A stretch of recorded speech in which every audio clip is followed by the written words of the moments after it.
Hi there, welcome to Joshi Around, a podcast in which I will show one friend of mine who knows nothing about Joshi Pro Wrestling one Joshi match, and we will talk about their thoughts and their feelings, their first impressions and their reactions. Then I will try and explain the history of the match to them and what makes it so special to me personally. My name is Tom Hunter and welcome to the show.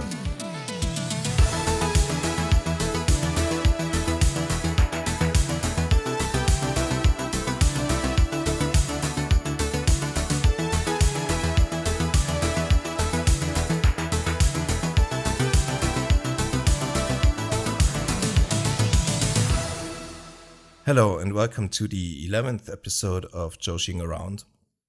Before we get into the episode, I just wanted to let you guys, my listeners, know a couple of things. That I'm gonna be on a vacation for the next couple of weeks. I'm gonna be on like a music festival and at Forbidden Door in London and stuff like that. So I'm not sure if I'm gonna be able to release the next episode on time, on the schedule, as I've been planning to do. So if you don't get any new episodes in the next couple of weeks, don't worry about it. It's just because I'm not here and I unfortunately wasn't able to record enough stuff in advance. But yeah, see you then next month, I guess. Maybe, probably. Okay, today's episode is another little kind of special themed episode. My guest, once again, is not a total newbie to Joshi wrestling. So we decided to come up with a little theme. It's basically Joshi out of context in two different scenarios that we have like both different kinds of experiences with. My guest today is Chris Whitehead from Los Angeles. Hi, Chris. Hi, Tim. Yeah, pleasure to be here. Thank you for letting me break your show format. Oh, don't worry about that at all. It's gonna be probably a regular occurrence in like future episodes from now on. I wanted to mention that real quickly. If anyone is listening out there and would love to be on the show, don't hesitate to just like hit me up on Blue Sky or Twitter or anywhere you can find me on any Discords. My DMs are always open for people who would like to come on. If you happen to be unfamiliar with Joshi, that would be perfect, but it's not really that much of a barrier anymore. Yeah, now that this is out of the way. Sorry, Chris. Do you want to do what I did? Invite yourself on the show. Oh, yeah. I mean, most people did that so far, to be fair, because I don't want to put this on anyone. I want people to come to me because it's like a whole thing with like watching a match and taking notes and like Smart. if people really don't want to do that on their like own volition, then it doesn't really make for a good show, I think. So I want people to come to me instead that I have to beg anyone or something like that. So yeah, but anyway, do you want to like? I agree. Yeah. Do you want to introduce yourself real quick? Sure. I'm Chris. I contribute to the Suplex newsletter periodically. I've contributed to Voices of Wrestling in the past too, writing about Joshi a lot of the time, but not all of the time. Do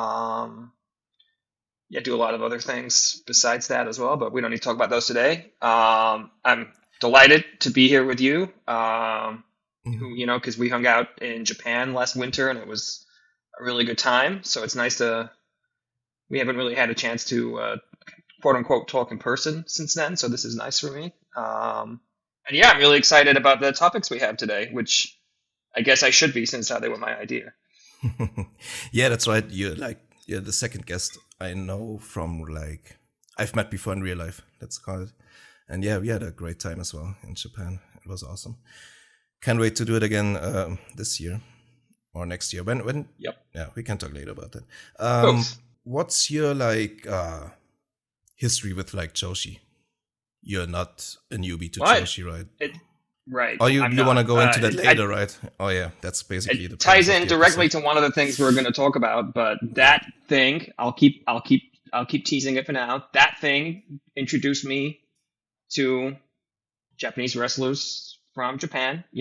Women wrestlers from Japan. I'm sorry. specifically ones from Stardom, and then that led me into, some casual watching, doing some deep dives of some of those wrestlers, parachuting in periodically before getting kind of becoming a more full-time watcher, 2020, 2021, like a lot of people, I think. Yeah. Yeah, so should we just like start with the theme then? Or should we just stop teasing. Tell our listeners finally what it is. It is Lucha Underground. It is episode 13 of season 3, is that right? Yes.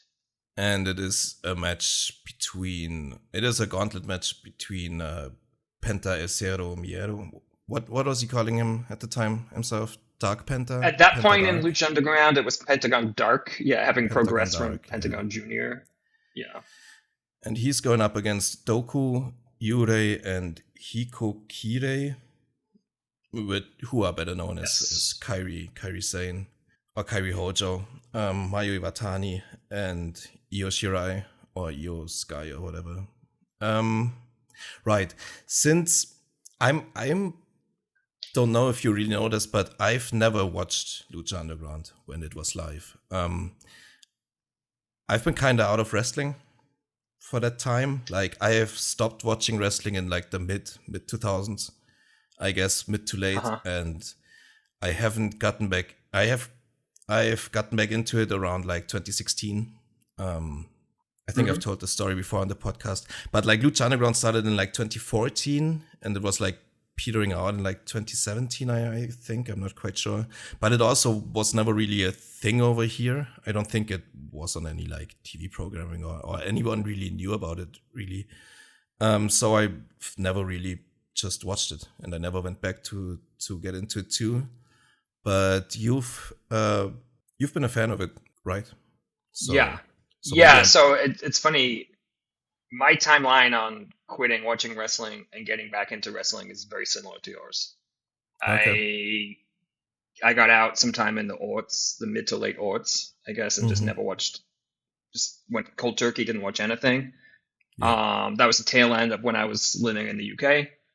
And then 2014 or 2015, I'd been back in Los Angeles for a while. I was flipping channels, discovered Lucha Underground on El Rey kind of by accident. I didn't really know about it, and I was like, wait, what is this? Because it's so uniquely Los Angeles in some ways. And then I was like, wait, this doesn't look like wrestling. It doesn't feel like wrestling, but it is. But it also feels like Lucha in a way that, like, in the past here on local TV stations, you could get random Lucha matches from different places in Mexico just on like the Spanish language stations. So it felt like a little bit also like if you're on those Spanish language stations and you see the Mexican soap operas, the telenovelas, it felt like it kind of combined all of these elements, and I was just kind of really intrigued by it, and I started watching it, and it really reignited my passion for enjoying wrestling. And then for the longest time, I was trying to figure out how to go. And then I did eventually start going. So I did not go to the show we're going to talk about, but I went to some shows either side of it, which is one of the reasons I heard so much about that show. But so yeah, it in many ways very important to my wrestling fandom, but also in many ways it makes sense to me that you never saw it, and that a lot of other people would have never saw it. The viewership in the US was never large.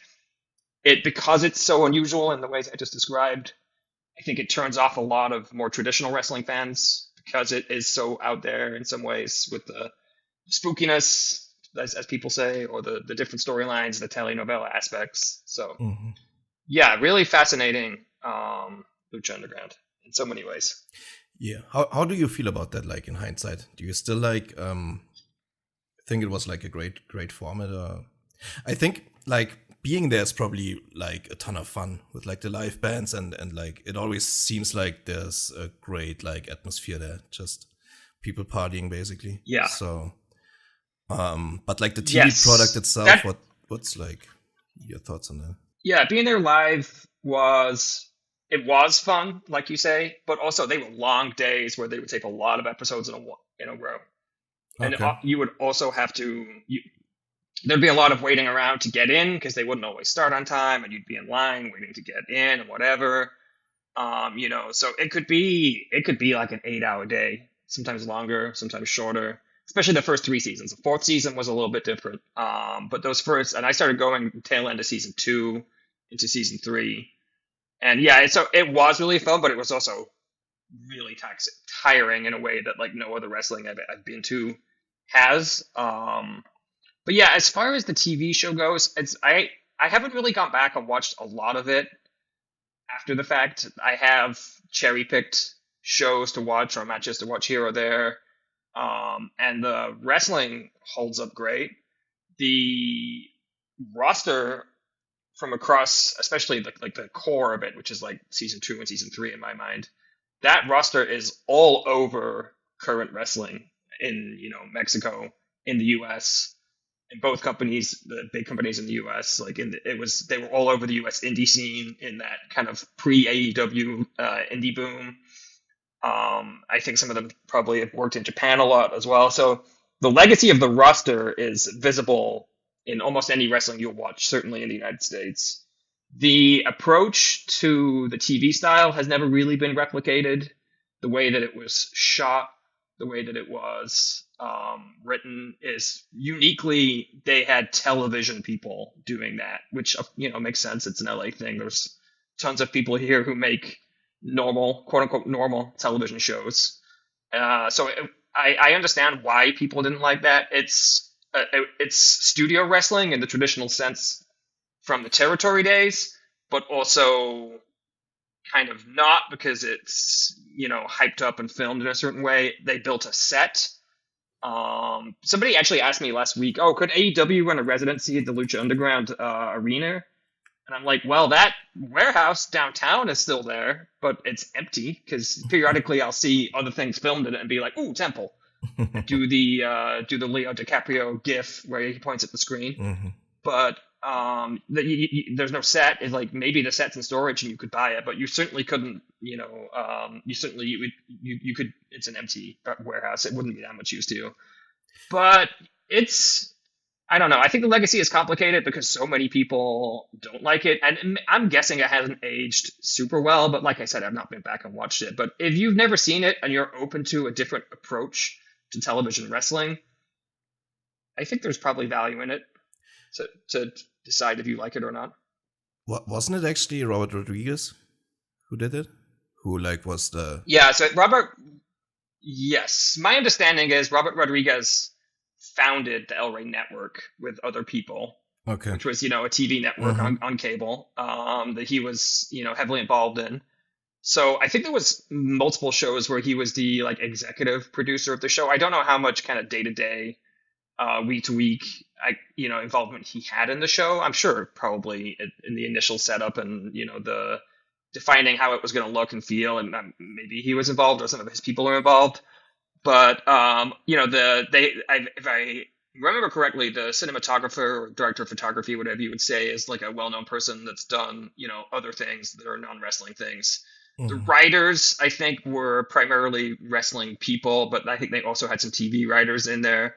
It was run like a TV show because there's, you'll still hear people talking about, oh, those Lucha Underground contracts the wrestlers were signed to that were these, aggressive 7-year deals. They were standard TV contracts. When you sign up to do a TV show as an actor, you do the pilot.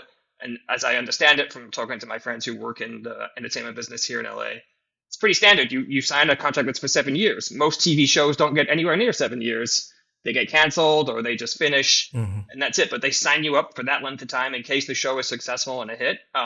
It's just very counterintuitive to wrestling, where it's much more like soccer or sports or whatever it is, where you sign a contract with a team or a league for a period of time, 2 years, 3 years, 4 years, whatever it is. So it was really run as a TV operation in a way that no other wrestling show has ever been run, I don't think. No, I don't think so either. It was just that kind of fascinated me when I first heard it, because I always rated his movies and stuff, so, but I was never sure how much his involvement was.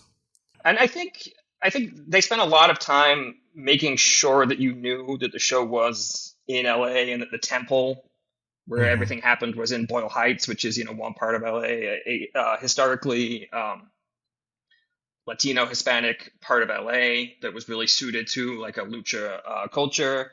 They Hmm. framed their the temple where everything happened, the arena, almost as a character in the show in many ways. And also, I think by extension, Los Angeles was like a character in the show. Everything when you go to or from commercial, they would always show nighttime out, skyline shots of the city, filmed from a helicopter or filmed from roofs and things like that. Hmm. So it was very different in that way, like which they do with like a TV show. If you watch Friends or Seinfeld, they show you a shot of New York City as you Yeah. come back from the commercial break, or whatever, ER in Chicago or whatever it is.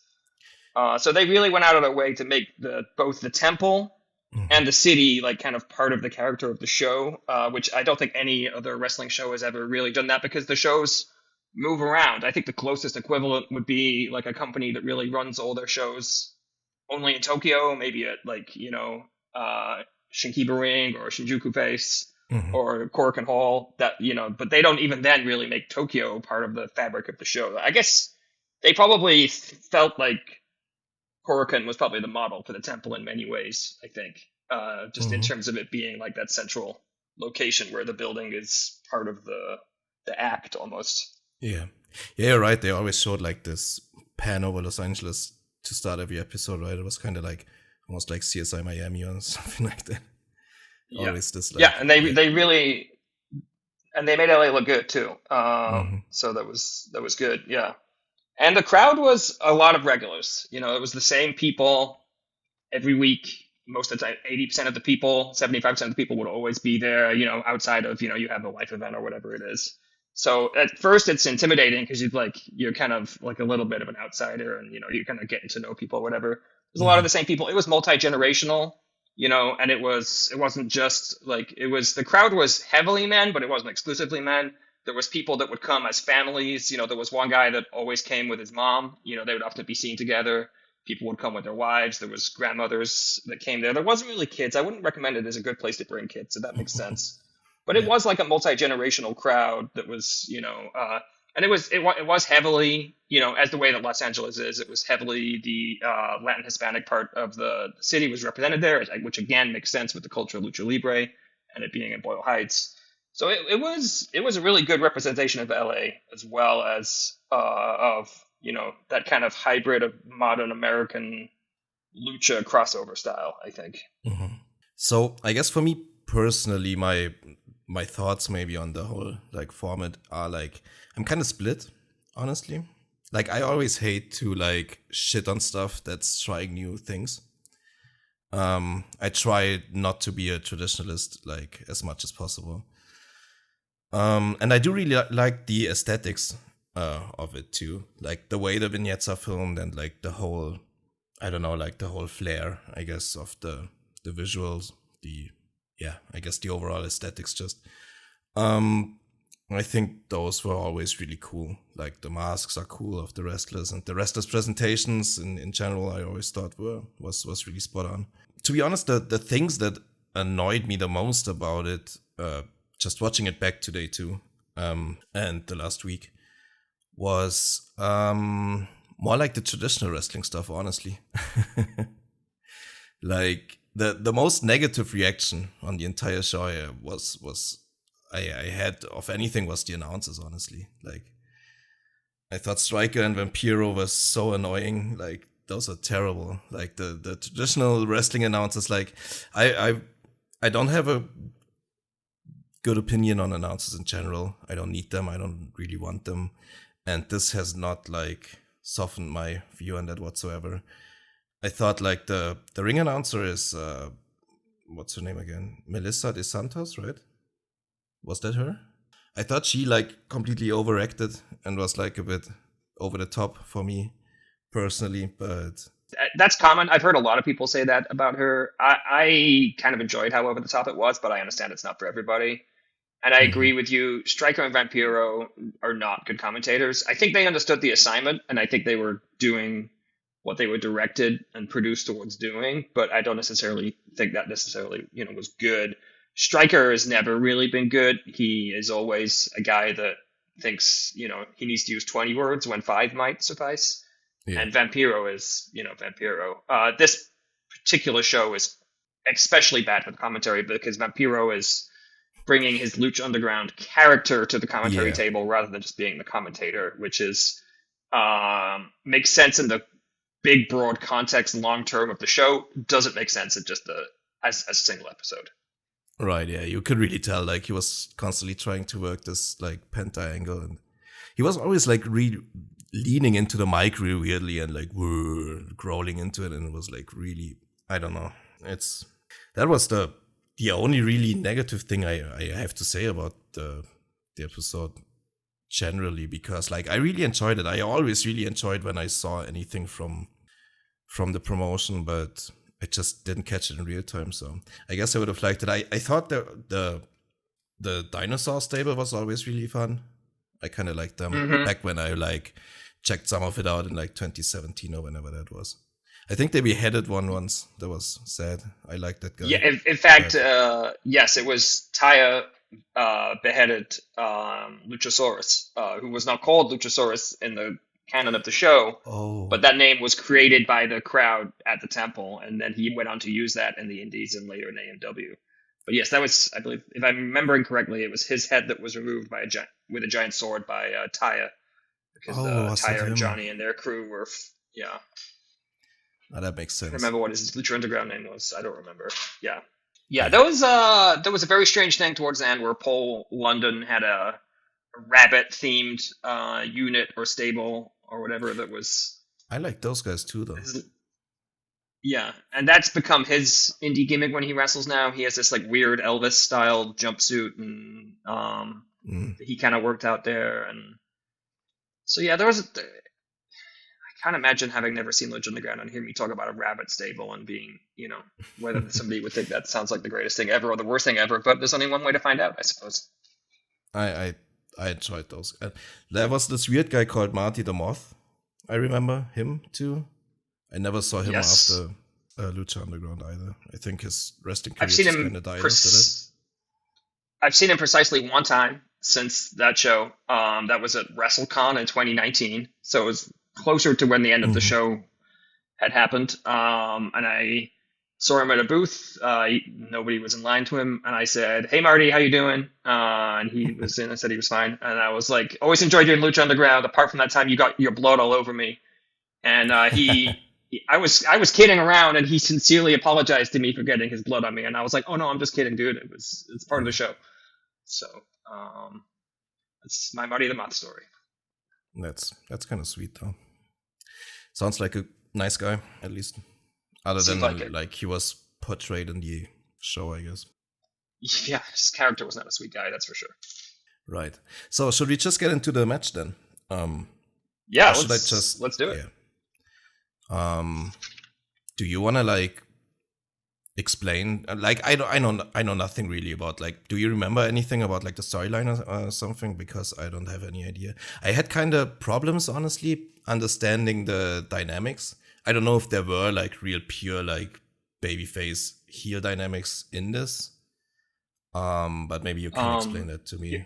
Guys, I don't really need like a specific heel and face dynamic always in wrestling, but it was especially kind of confusing in this one to me, but maybe you can just talk about it a little bit.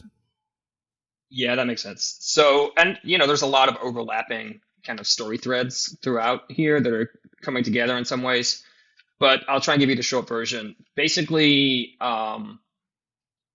so Dario Cueto, who runs Lucha Underground as an illegal fight ring and orchestrates this and is the booker and the promoter and kind of a crazy madman, he has had a bodyguard through the length of the show, there's just one lady the whole time, but he talked about her being part of the Black Lotus Triad, which was, supposed to be like some kind of Japanese or Southeast Asian, kind of triad gang.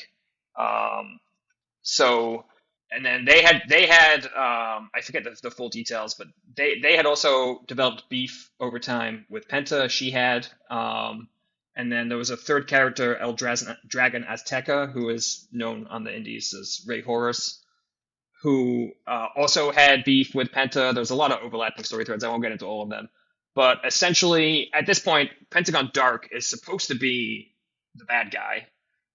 Hmm. The problem with that is that I've never been to any wrestling show ever where there has been a more popular person in the room than Pentagon was in the temple. He was Right. the breakout star of the show and was beloved by everybody, even though when he was supposed to be a heel, which makes, to your point, the dynamics of this match confusing because he is, in theory, the bad guy who's doing bad things, but it is beloved by the crowd because they don't see him as a heel. At best, they see him as an anti-hero who they should cheer, like maybe Walter White or something. But so yeah, the Black Lotus Triad had arrived in a previous episode at the end of the Lucha Underground version of basically their version of the Royal Rumble to help take out Pentagon. So that was when the three other members, Doku, Yurei, and Hitokiri, had arrived. And then that led to this match, which was actually, I guess, a gauntlet match or a series of three matches for Pentagon against each of them to kind of settle this beef with the Black Lotus Triad and Pentagon Dark. And the show just kind of picks up and goes right into that without explaining really any of that either. So that's kind of the context, if that makes sense. Yeah. No, I did kind of piece it together also from like, from the little clips they showed. They had like a little cold open where they showed like the Black Lotus arriving and stuff.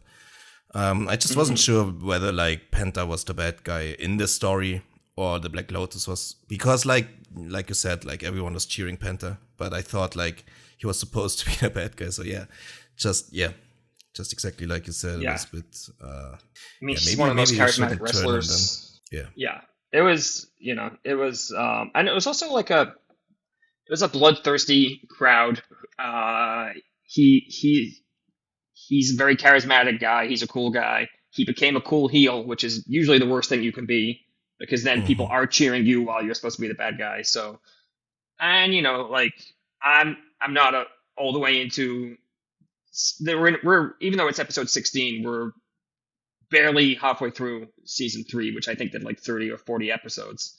So the bloom isn't all the way off the rose on Lucha Underground yet, but we're maybe past the peak. And so earlier would they have booked a cool heel to in this situation? Probably not. Maybe in retrospect, you just keep him as the the true babyface of start the show, the main character, as it were. But they didn't. So here we are, where he is now going to face 3 or maybe 4 people in a series of matches. And it doesn't matter if he wins or he loses or it's a tie. He's going to wrestle all 4 of them in the same night. And then so the show starts with him coming to the ring, and then we get the introduction of his first opponent, Doku, who we all know better as Kairi. And it's interesting that they start with Kairi, because I think if you think about, because this was filmed in 2016, it was filmed in April of 2016, and it aired in November of 2016. If you think about where Stardom is at in 2016, I would have thought that you would think that Kairi is probably above Mayu in the pecking order at that point, right? Yeah. Yeah, there's at least two equal things. to, but they start with Kairi. Right. There's like 2 things. I watched this episode like a couple of years ago when I was already watching Stardom and I was already familiar with like all three of them. But in my head, for some reason, I had Mayu starting, and I also had like the finish of the match itself wrong in my memory for some reason. But yeah, that surprised me today that as well, that Kairi was the first one, because Kairi was also the first one in WWE, right? Of the 3. So yeah, I think maybe it's because she's the smallest of the 3 of them is why they started with her. Because the first match is the least competitive of the matches in some ways. Like Pentagon kind of dominates here, and Kairi is maybe, especially at that point, the one that's best equipped to go out there and immediately start selling and taking big, kind of interesting bumps to really put over that this,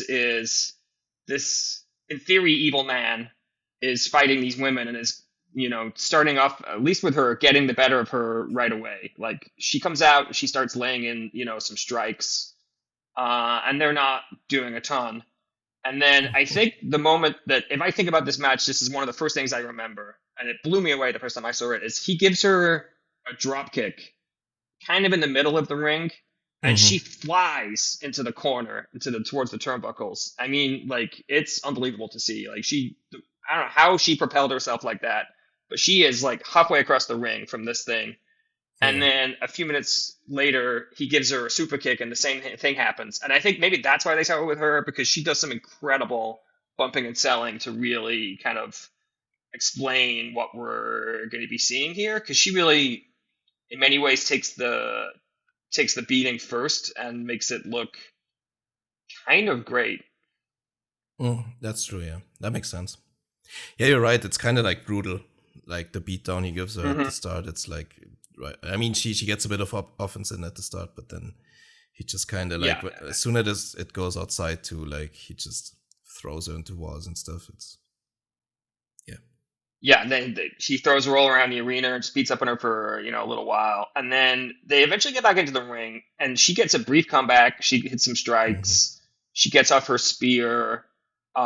She goes up and hits her Well, big. no, continue. Sorry. Sorry. She goes up there and hits her big elbow, which with Kairi, especially at that point, is like the first time you see that elbow, you're like, wow, it's really like the way she moves her body as part of dropping the elbow has always been really impressive. And it Mm-hmm. makes it look like she gets higher than she does, although at this point she gets pretty high. Matt Yeah. Stryker even, seems to come out of the moment of commentating and get sucked into it, and is just, he says, dude, she got up there. Like, he's really impressed. Mm-hmm. And then she goes for it again, and then we get the first excellent counter that Penta has. Somehow he scouted his opponents, even though he doesn't know who they are, which is kind Yeah. of maybe part of his mysticism that they're playing into with him at this point. But she goes for the elbow again, and then he catches her and reverses it immediately into the arm breaker move that he does, and breaks her, quote unquote, breaks her arm, and then that ends the first match, which is probably the quickest of the three as well. Yeah. Yeah, that was awesome. Like the elbow catch at the end was crazy good. Because you said earlier she did a spear once in a match that she kind of just bounced off of him. I think that was earlier, Mm-hmm. but she hit it in the end, I guess. Yeah, that's true. That's why I interrupted you. I'm sorry about that. Because like I have the spear in my head where she like just bounces off Penta. That was kind of funny, but yeah. Yeah. No, because she gets the briefest comeback right at the end, and then immediately loses, she gets maybe Right. 15% of the match at best. Yeah. Mm-hmm. Um, Right.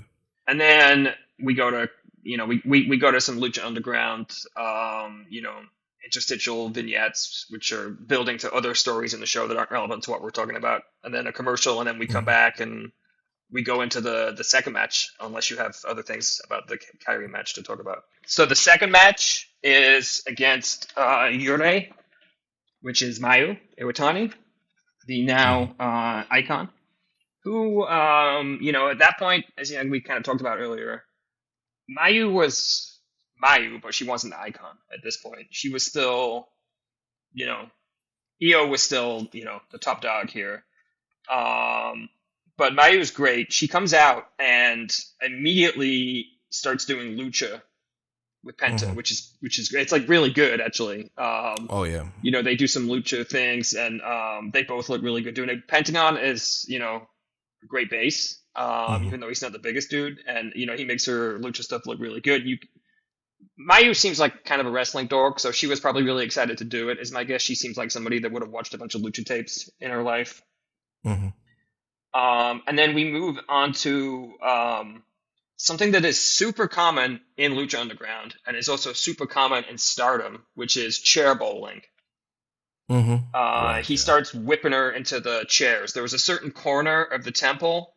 It was to the right of the entrance that you come through when you don't come down the stairs. Mm-hmm. And they always whipped people into that section for chair bowling. It was the bowling alley, people used to call it. It's not a section you really want to sit in if you can avoid it. Yeah. And she takes a couple really hellacious chair bowling bumps, which looks good. And then they do a bunch more brawling around the room, kind of like he did with Kairi as well. Kyrie.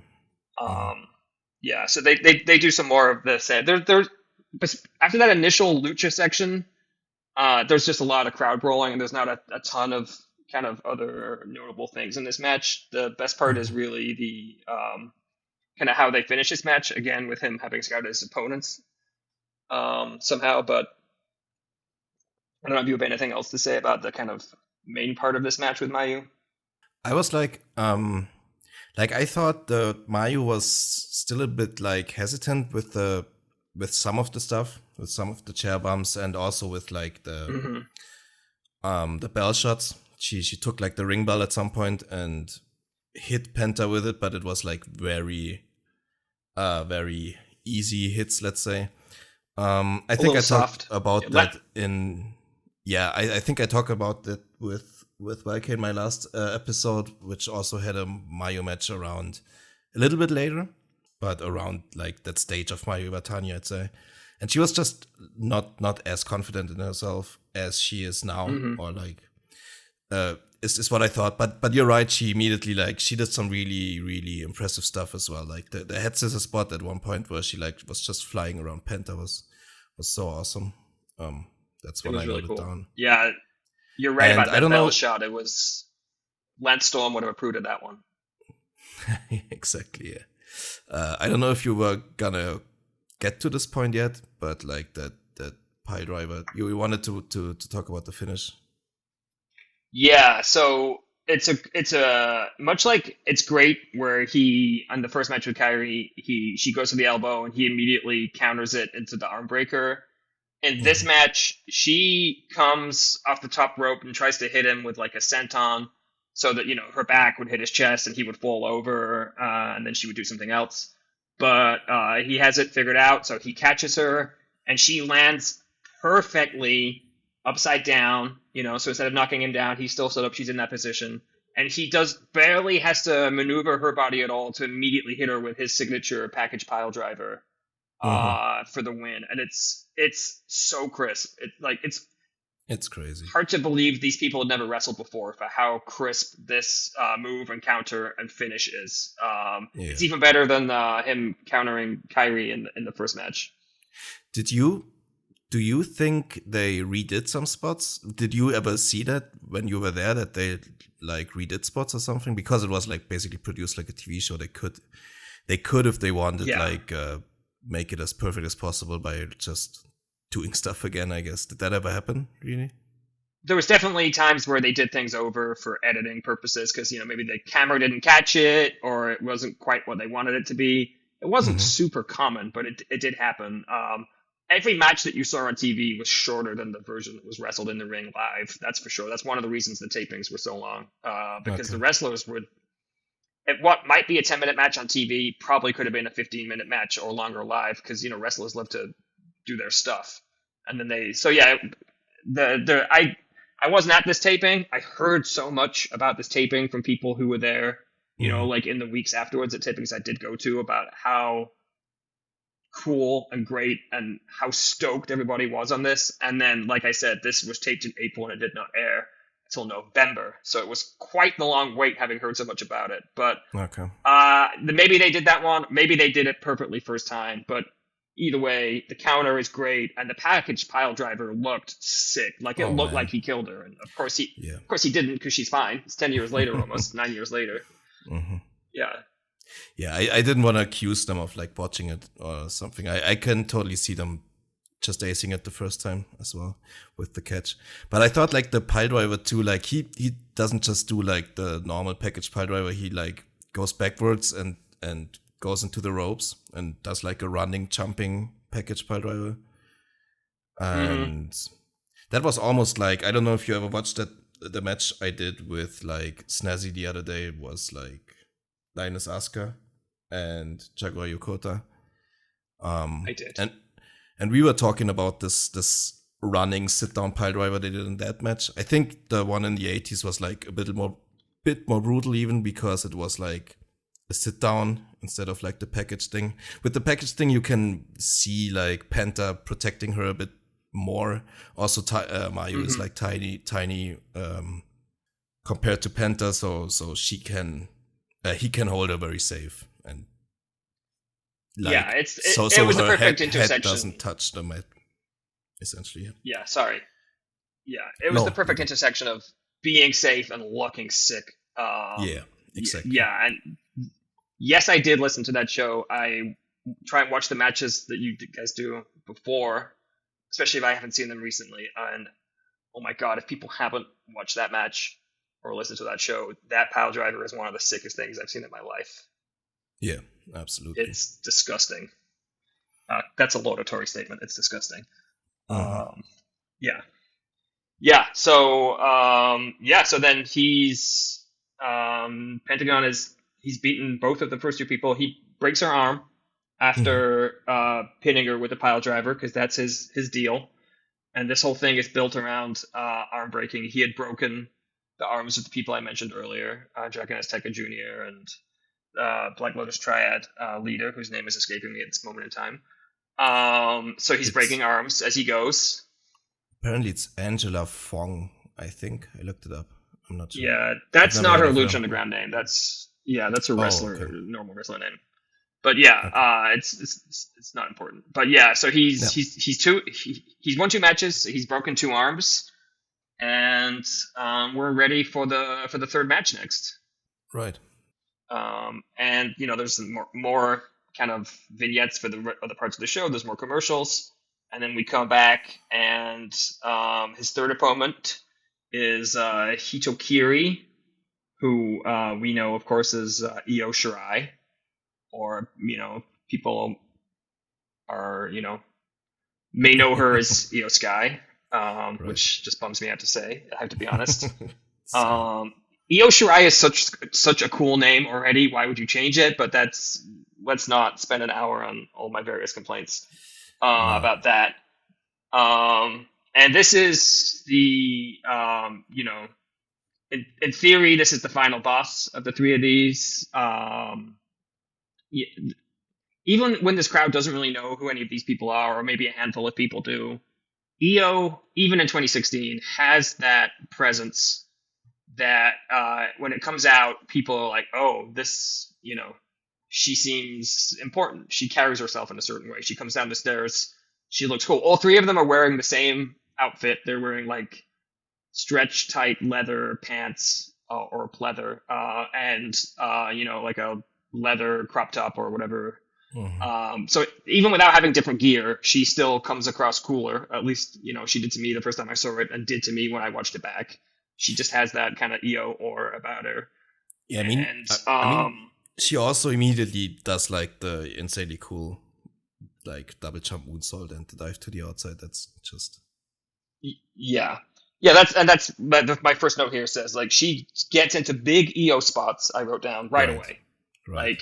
Like so she, in addition to just like walking out and looking cool, she immediately starts doing cool stuff. My second note says she's so cool. How about that swagger? Which is another reason why it's so disappointing to me what her current state of affairs is. But again, we don't have to get into that.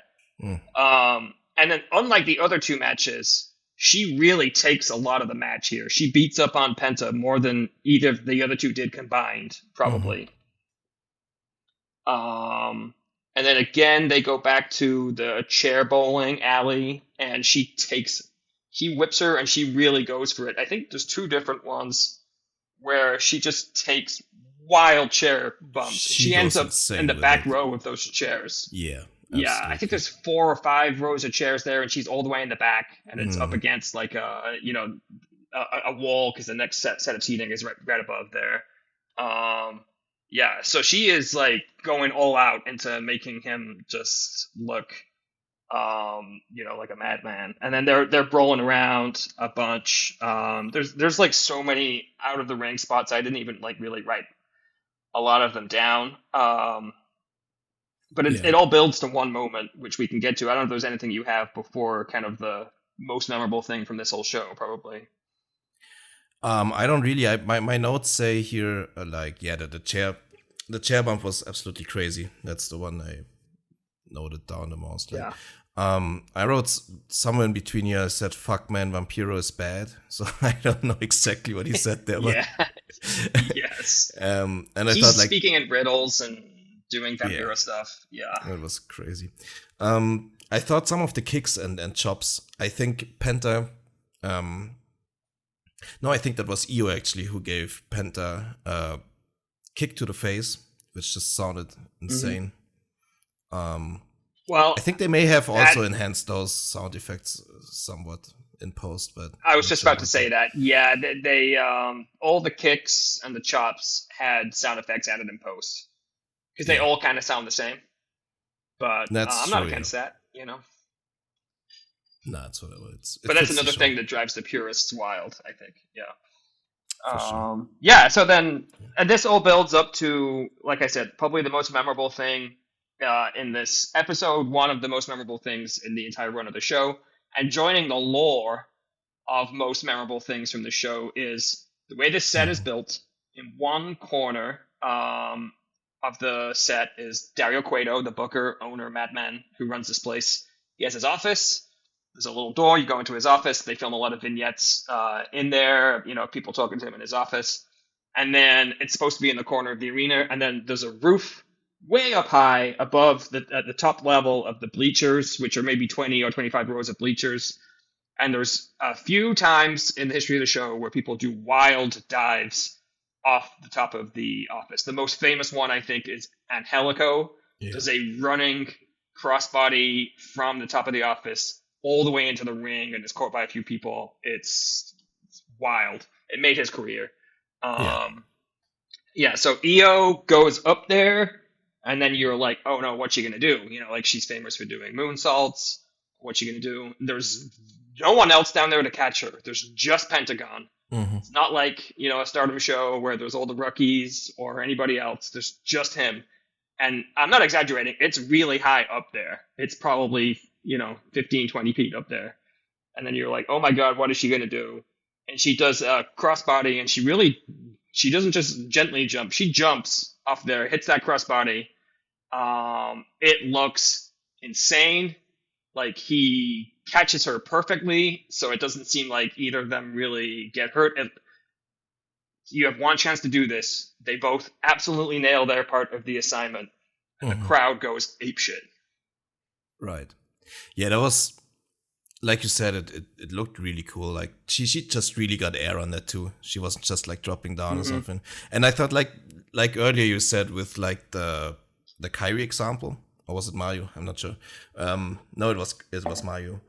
That he did like the perfect mix again between like being totally safe for her landing, but not making it look like it was really like he wasn't like catching her with like open arms or anything. She kind of like he did catch her, but like in a way that still made it look like it was actually like he was being attacked by it instead of like a hug or something like that.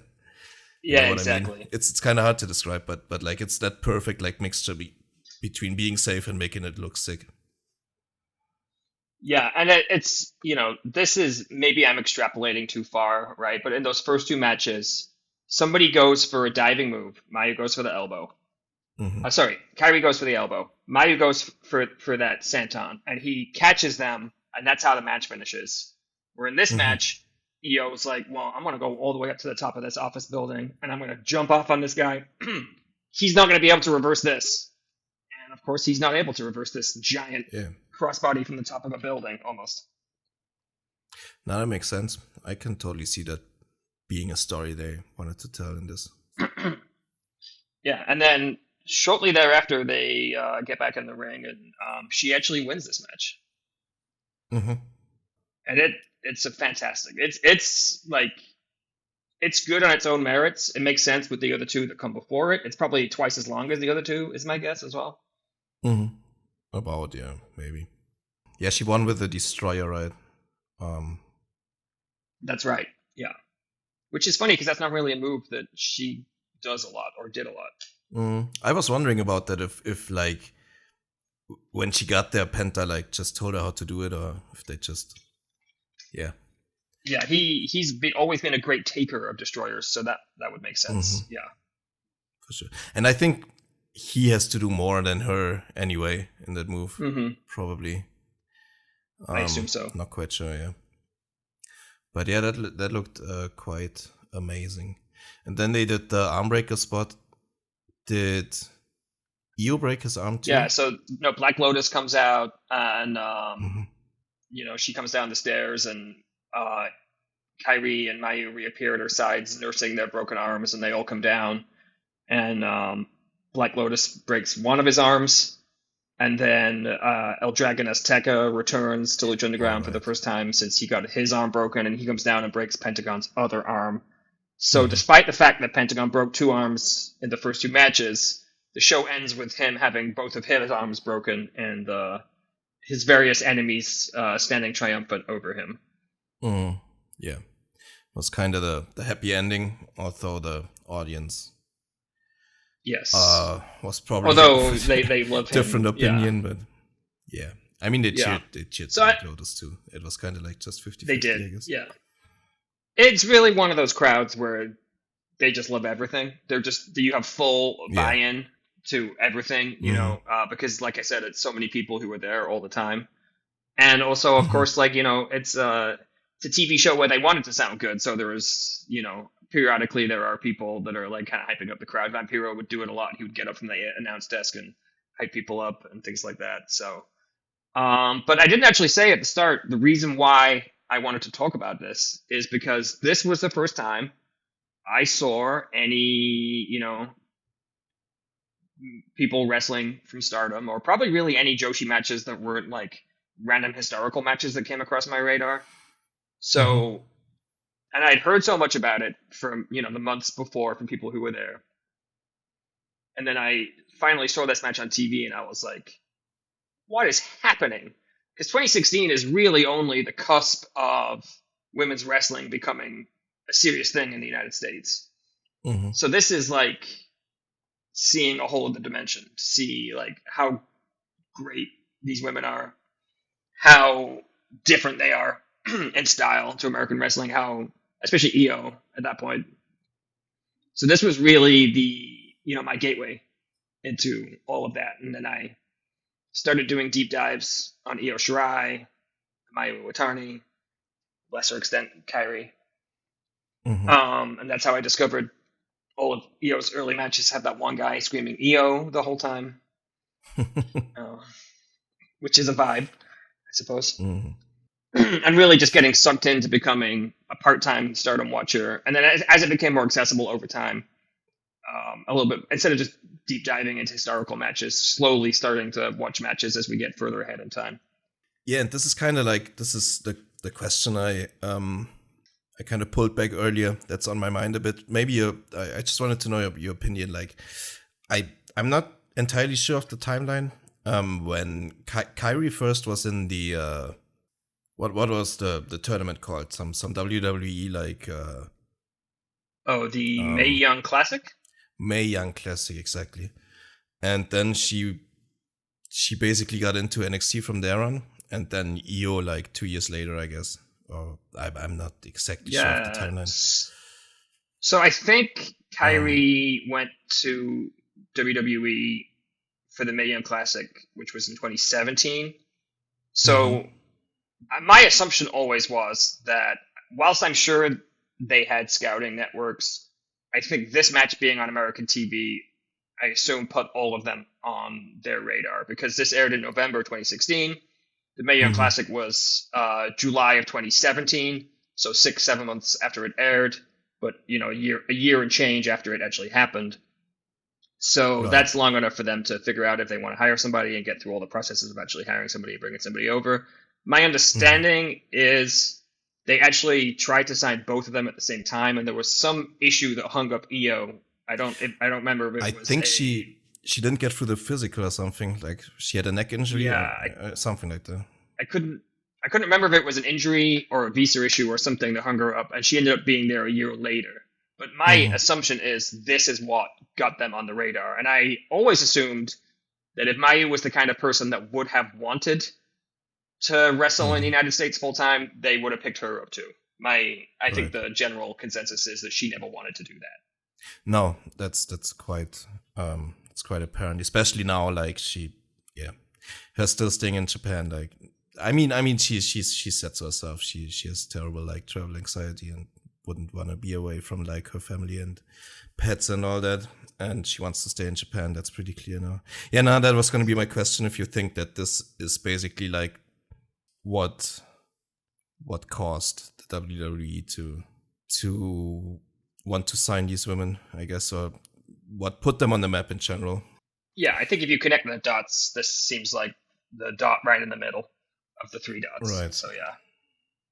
Yeah, that makes sense. Kind of sad in that way.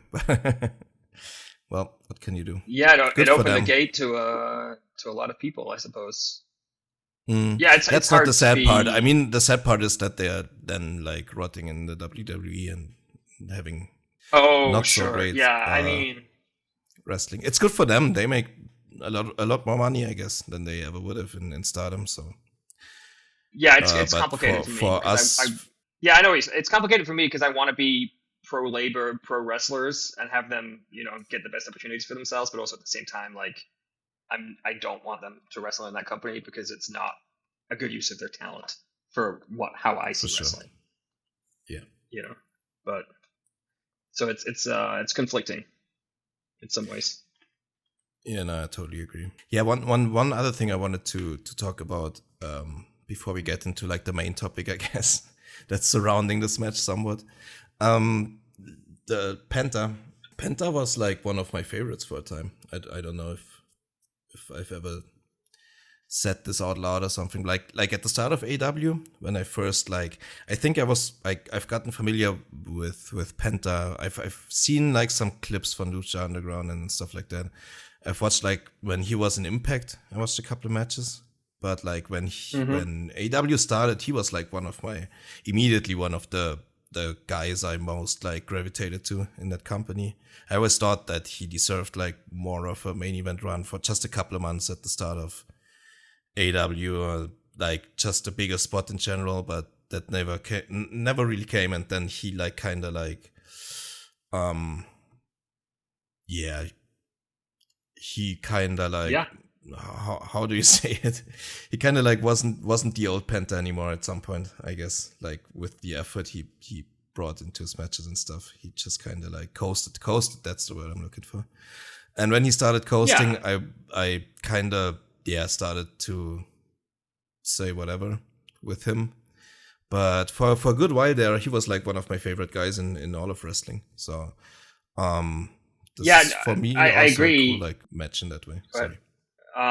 So I agree. For me, like I said, I got back into wrestling from watching this. He's obviously the main character of the show, or one of two main characters of this show. His Lucha Underground run is fantastic, and then he was killing around the indies at the same time, as a single, or with Phoenix as a team. And yeah, I mean, people say that AEW is the Ultimate Vibes promotion, right? I think in some ways Lucha Underground was the original Ultimate Vibes promotion, and Penta was the Ultimate Vibes wrestler within that promotion, because he just is cool, especially, and that's kind of what we were saying, like the heel turn was questionable because he was just a cool heel, and he's also like I think now he's like 40, so I don't necessarily blame him for taking it easy when he's had the opportunity to do so over time, especially once he knew he was kind of pigeonholed as a tag wrestler that wasn't going to get a serious singles push in AEW. They could have done something with him. For whatever reason, they chose not to. Who's to say? But now, of course, he's getting somewhat, as I understand it, somewhat of a push in WWE. His cage match profile is hilarious because in 2025, his wrestler average rating is the highest it's ever been, apart from 2 other years, in 2016 and 2019. And he's probably the least good he's ever been. I'm guessing he's not having high-end match of the year candidate matches over there. He's probably doing TV matches that are filled with him, aura farming, which good for him, do it. Mm-hmm. But it's just really funny to see that, like the outpouring of high votes on his profile. He's already almost at the most votes in 1 year, and it's only August. Yeah. So it's like good for him. Like he found a place where his 40-year-old approach to being able to, not do as much is working for him. So that is ultimately, I guess, kind of always the goal. So, That's true. You know, yeah, but it's not, yeah. you know what I think might have also like killed a singles run in AW a bit was like when a certain guy like just completely no-sold his armbreaker move and rolled him up for the win like 2 seconds later. That I Who think was that? I don't remember. that was Cody. That was this awful Cody Oh, Penta match. I hated that so much. I must have memory hold that one. Yeah, it looked like they were gonna have like a sick ass Cody Penta feud or something, and Penta was finally gonna have like a singles run with and against Cody, like even if it wasn't the Codyverse, whatever. And then they had like one match where like Cody just no sold his arm break and rolled him up for the win, and it was so fucking sad and bad. Whatever. I guess Probably I'm glad I better don't for you remember too. It's probably better like that. So should we get into like the other topic about this match? The other big, Yes. maybe elephant in the room for some is intergender wrestling. Yeah. Yes. It's a topic that really divides people, and it's unpredictable how people are going to feel about this because there's people who I never agree with on anything, who are, have a position on this. There's people I agree with on most things who have a different position on this, and there's people, on all points in between. It's truly unpredictable how people feel about intergender wrestling as a concept, as an idea. Mm-hmm. Do you want me to go first so the guest can hang themselves on their opinion on this topic? I can go first if you want. I just think in general I've always been like, I've always been kind of unsure about it. I always just try to like figure out what women want in cases like this, and Mm-hmm. from everything I hear, is like they really want to have more intergender wrestling everywhere. So as long as like I always feel like I'm the wrong person to speak about it in general. I'm fine with it as like an art form. I think it's just wrestling in general is just like a kind of theater art form with and like you can have acted fights in theater or in movies between men and women all the Mm-hmm. time, and it never comes off as like domestic violence or anything like that. It's like it's a fantasy fight, and it's just a scene between two people, and what gender they are essentially doesn't really matter to me when I watch it. One thing I wanted to bring up maybe is like there's one spot, I don't know if you know it, with like Minoru Suzuki and Kana, the like Asuka from WWE. I've seen Have that you ever match. seen that Yeah, one? I have. Yeah, that's the one that makes me kind of queasy or kind of uncomfortable watching, when he like kneels her down like so she can't really defend herself and just open hand slaps her over and over. That's like Mm-hmm. kind of that's kind of iffy. That's not a visual that's very comfortable to look at it, I think. But like especially in Yeah. this case, in this Lucha Underground match, I thought like the entire presentation of the Black Lotus was like these really mysterious, like almost supernatural, like women coming in with Mm-hmm. their like powers and mysterious, I don't know, oriental powers, almost like it's almost kind of like very cliche, maybe 80s It's definitely very movies. cliche. And it didn't really feel like a fight between two real life people. Like it didn't feel like a man beating up his wife or something in his house. It felt like two like almost supernatural like characters in this show fighting each other, and it was at points at points like Penta was destroying Kairi, at points Io was completely destroying Penta, so it was kind of like, I don't know. Yeah, Maybe you go. I agree. No, I agree with almost everything you said, if not everything you said. For me, it starts at wrestling is a work. It's not real. Everyone isn't in it together, and I know that can divide people. Sometimes people are like, well, you should watch it like it is or whatever. And I think it really depends on, how and when you started wrestling and how and when if you already knew wrestling was fake before you started watching it, I think you feel differently than if you knew it was, if you started watching it young enough that you didn't know that, perhaps. I don't know. That's like a debate for another day.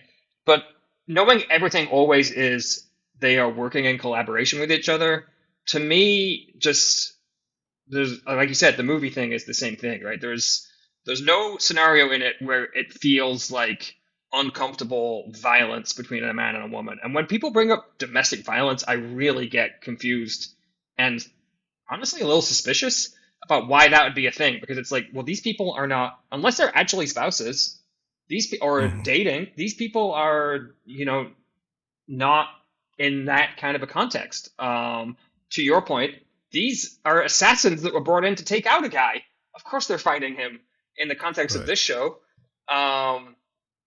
So it's very strange to me that is, that people talk about domestic violence. As a television, show, is there some like different context to it than on like an indie wrestling show or something? Maybe, but the television network aired it. It went through their standards and practices and their lawyers and all the rest of it, so that wasn't an issue for them. So then why is it an issue for anybody else, I guess, at that point? You are welcome to not enjoy it, of course. You don't have to watch it. I understand that. I think the discourse around it goes kind of really too far in other directions.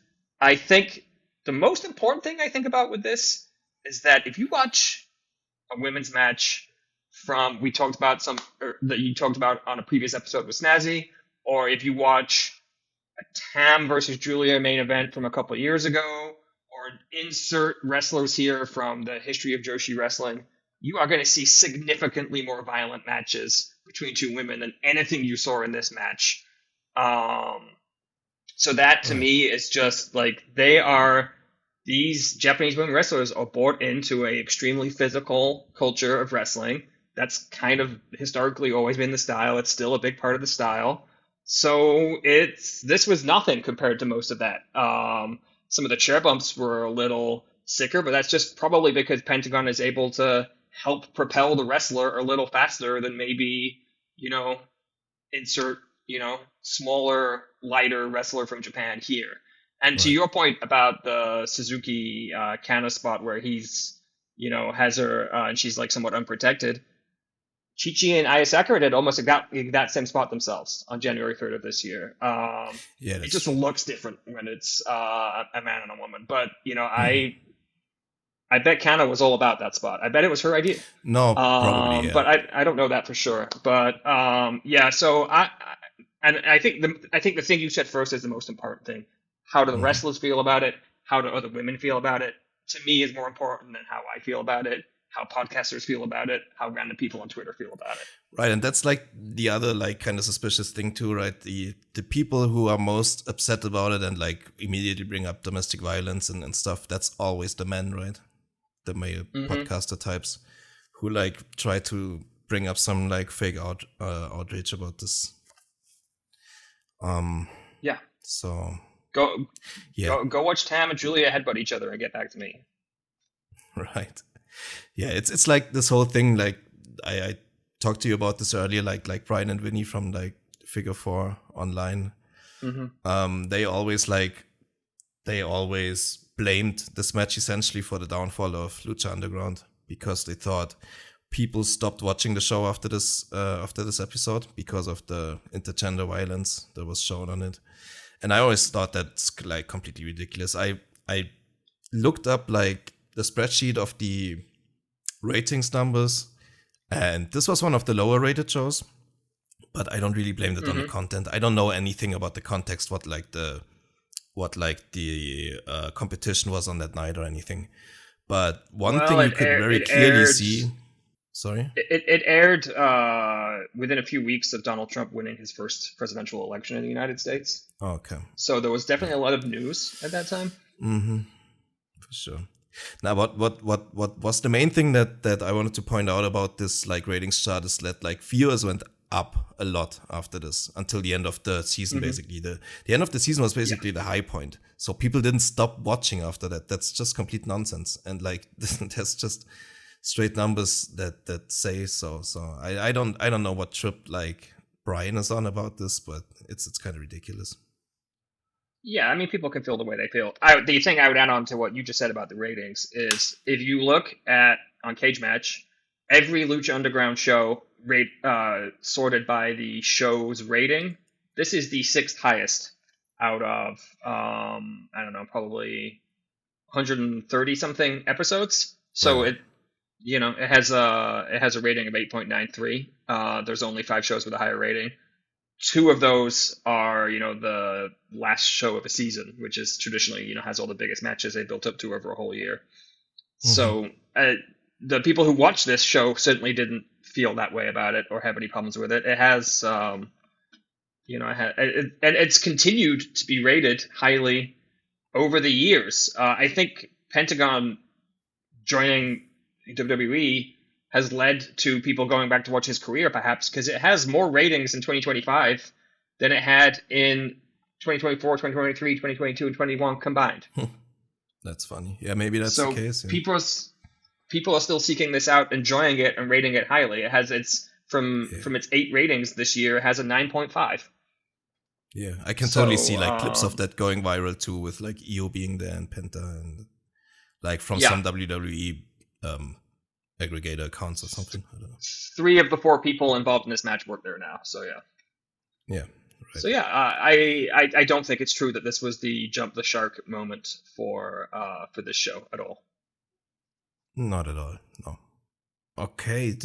Did you have anything else on the match itself, or like around the discussion? I don't think so. I think that concludes my Lucha Underground chat I wanted to have with you. So you Awesome. watched this back this week, probably more recently, than Right. I did. So did you? I watched it like 2 hours ago. I watched it like earlier Okay, this week, and then again 2 hours ago. yeah. And I guess my question would be, if you had never seen any Joshi wrestling before, this is a pretty effective gateway, right? To be like, what is this? I need to see it, especially in 2016. Yeah, for sure. I mean, especially at the time. I think like I don't know if you watch like Io and Mayu matches from that time, it's like even more impressive actually, kinda, I thought. But maybe that's also because of the style, like the way it's filmed, like the Hmm. presentation, like maybe sometimes takes away a bit for me. It's like this typical thing I have with like American TV presentation that Yeah. but like everything they do is hella crisp, impressive, and just fucking awesome. And it's like clear that these are like top tier workers, like anywhere in the world, like immediately when you watch this. So Yeah. yeah, it should be a gateway for sure. I agree. All right, so our second topic at hand is another like it's in the same vein as like Joshi Other Context a little bit. It's maybe even more controversial than Lucha Underground or intergender violence. I don't know. For many people, it probably is. It is the Sukeban, the little weirdo promotion. We were both at Sukeban shows, so we decided to talk about it a little bit. Yeah. I've been wanting to talk about this Yeah. since I went, which was well over a year ago at this point. And you're the only other person I know that's been, besides somebody I met at the show I was at. And it's such a fascinating topic, and really not because of wrestling. So that I figured, while we're here, why not Mhm. talk about Sukeban? Right. So, how did you? Why did you decide to go? I probably can guess why, but like, what was your experience with like just Yeah, like picking up a ticket and then going there on a whim or whatever? yeah. There's kind of 2 parts to it. One part is that in the kind of post pro wrestling guerrilla PWG age, there's actually a weird kind of gap of really live wrestling in LA. There's obviously AEW will come to town. WWE will come to town among one of those shows. There's random lucha Mhm. shows around town that are like the way you hear about them is through word of mouth or billboards posted around town that are really targeted towards the Spanish speaking language audience. But there's no really indie shows happening in town. So for me to want to go and see a show that isn't like a TV show or a pay per view is a little bit more difficult than it used to be. Um, so one reason I was just like, hey, there's live wrestling. And this one is particularly weird, so I kind of want to see some wrestling, even though I know it won't be very good. Live wrestling, even when it's not great, is still fun. If that makes sense. But Mhm. also, this one is such a strange organization in so many ways that I want to kind of go and take a vibe check, for lack of a better expression.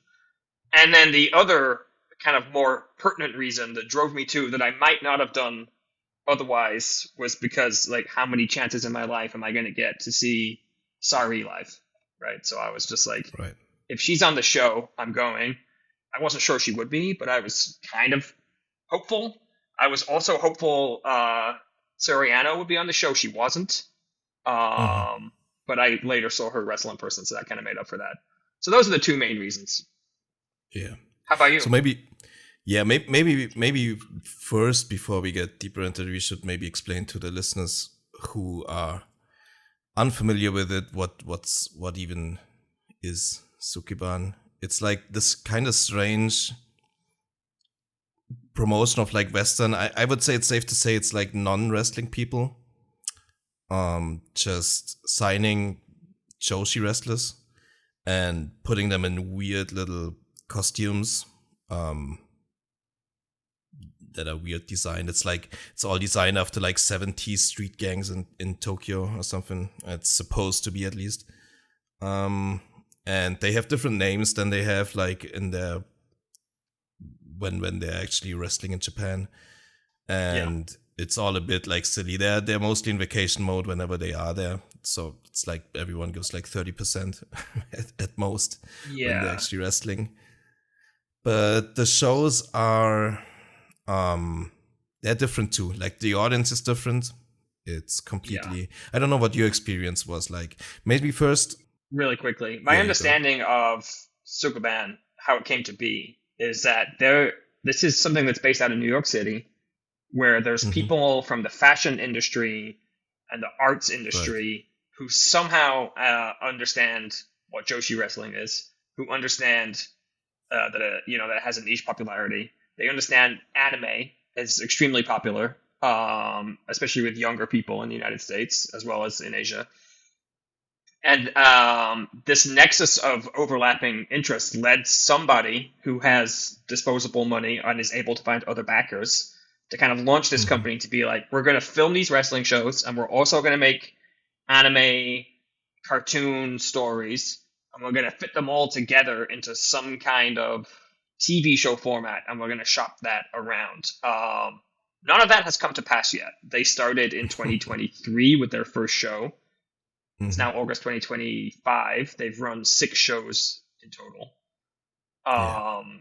Most recently at the Anime Expo in Los Angeles about a month ago, which is actually a pretty smart place to run this. None of Mm-hmm. the TV show has come to pass, and it's the reason that the costumes are so weird is because there's all these high fashion people involved who are designing the costumes, and all these people from that world that are doing the hair and makeup and different things. So Mm-hmm. it's kind of to the average eye. I'm not, in the world of high fashion. Everybody to me looks weird, but I assume it has some. If you really know the fashion game, I assume it makes sense in Mm-hmm. many ways, right? So yeah, it's very strange, and they've run 6 shows. They've been New York City, Miami, which was as part of an art festival. The show that I went to in LA, which was its own thing. The show you went to, which was in London, which Mm-hmm. was its own thing. And then there was a show in Berlin. And then, like I said, there was a show at the Anime Expo about a month ago. So that's 6 shows in 2 years and thereabouts. It's very strange. Who knows what they're doing, how it's working, how anybody's making money, I but always the kind wrestlers of are getting paid. Yeah, that's a good thing. I always kind of was of the impression that they don't really care about making money with this per se.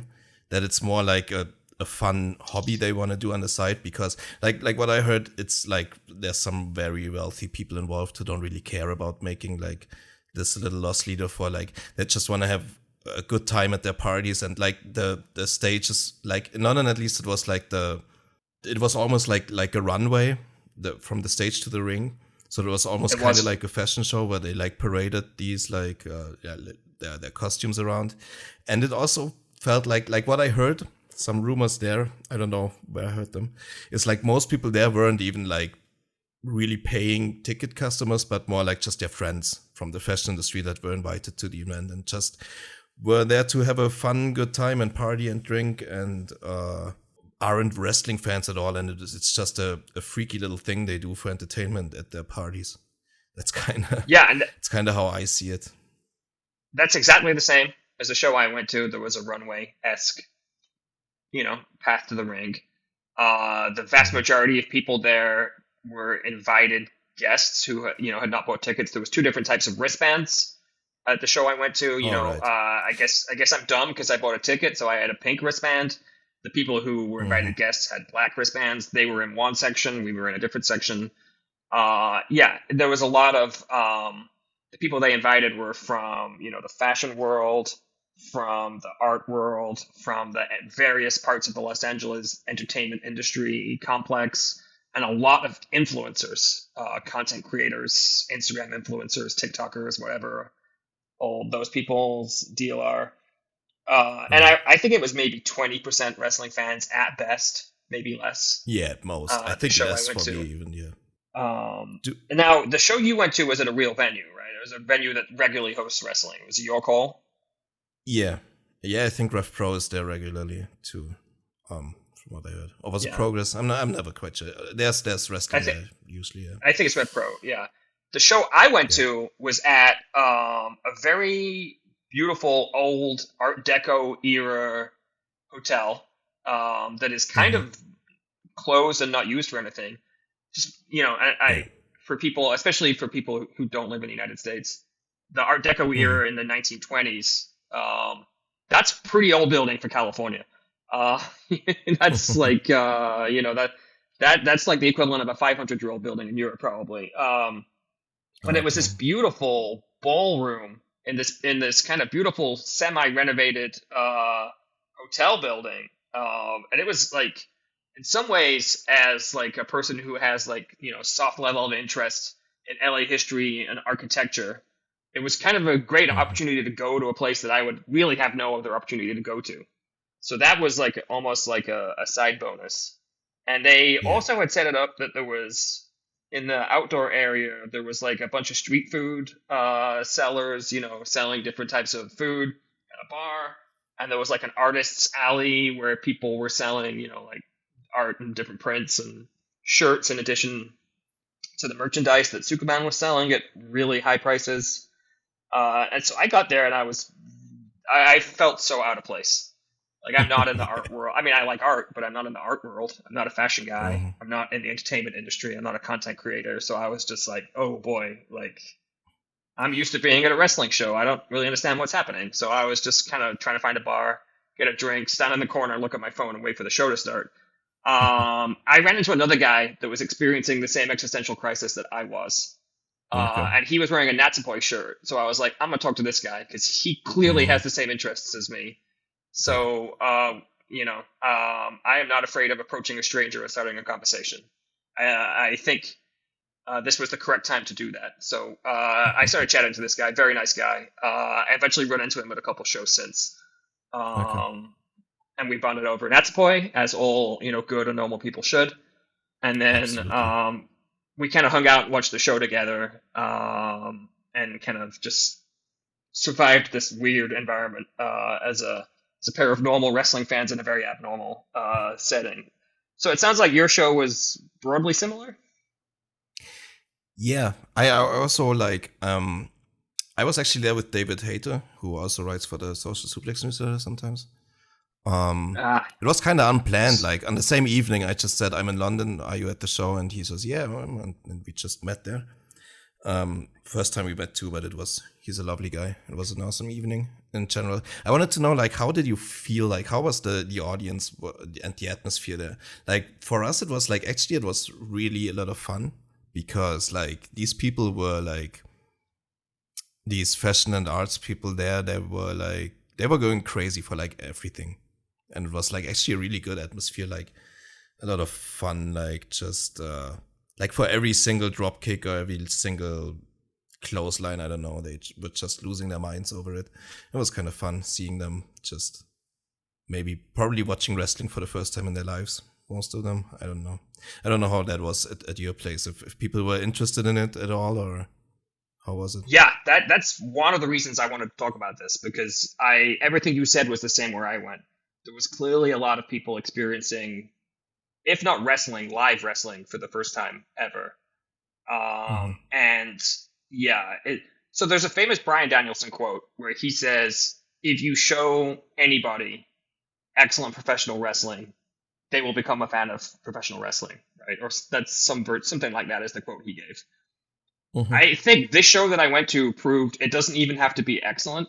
If you show people competent professional wrestling and it's in a fun environment, they really get into it, because it was, like you said earlier, the wrestlers are going a third speed. They're in vacation mode. They're not going all out.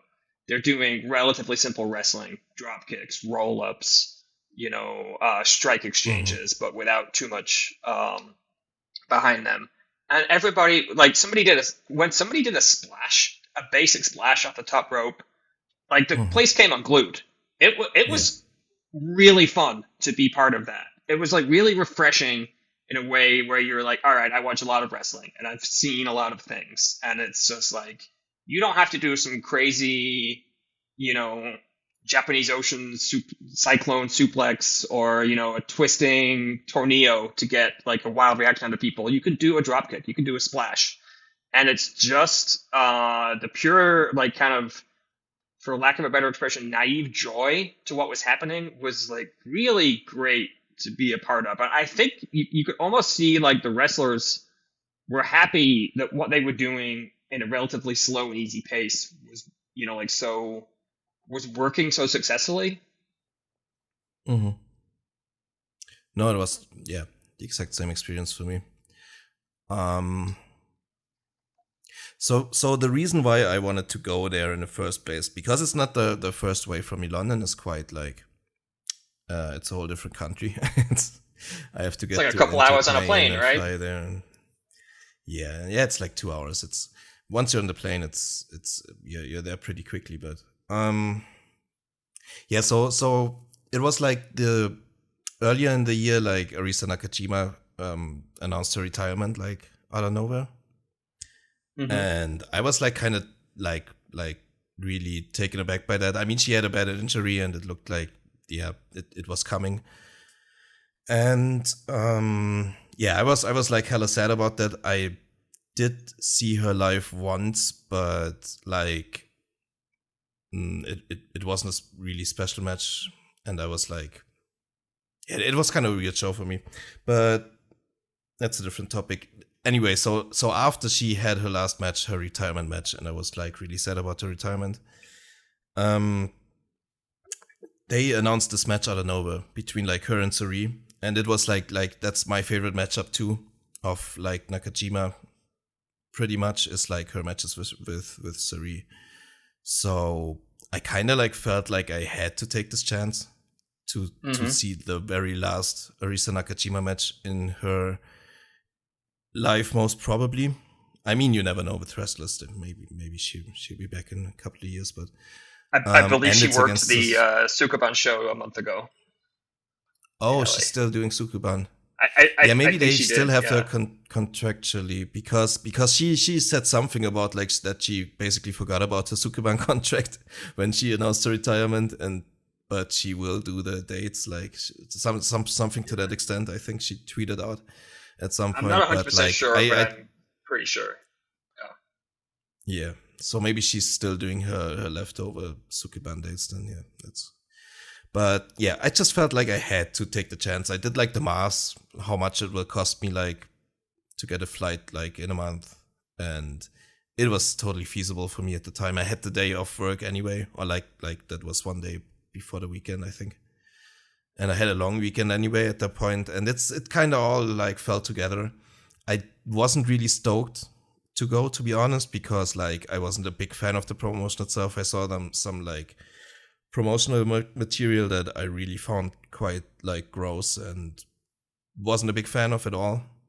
So giving them money wasn't optimal for my like moral standings, but I don't regret going there whatsoever. I had a great time with Dave at the show, and the show was a lot of fun. The people there were all in like a great mood and popped for every little move. And even if they like the Arisa Nakajima Sareee match was like, if you they were maybe at 20% of their usual matches where they go.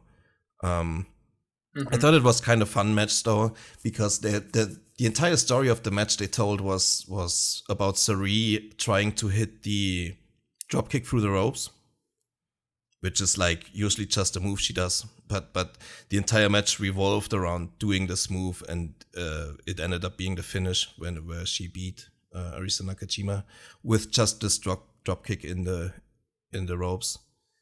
She So that never makes did sense. like her Uranage suplex or anything like that. But yeah. Yeah, that makes sense because the show that I went to, which was the show directly before the one you went to, there was no other Sukeban shows in between the two of them. Mm-hmm. She won her match with that move at that show, and they filmed it in a way that it looked like she was wrestling Mayu at the show I went to, and it Mm-hmm. looked like she killed her. Yeah, I It saw was that the in the clip perfect. you sent me. Yep. So. Yeah, that show for some reason was like I think the only one they did on YouTube. It has commentary. The commentators were all just like, "Oh, she might have died." So yeah, it makes sense that they decided to make that her Sukuban finish.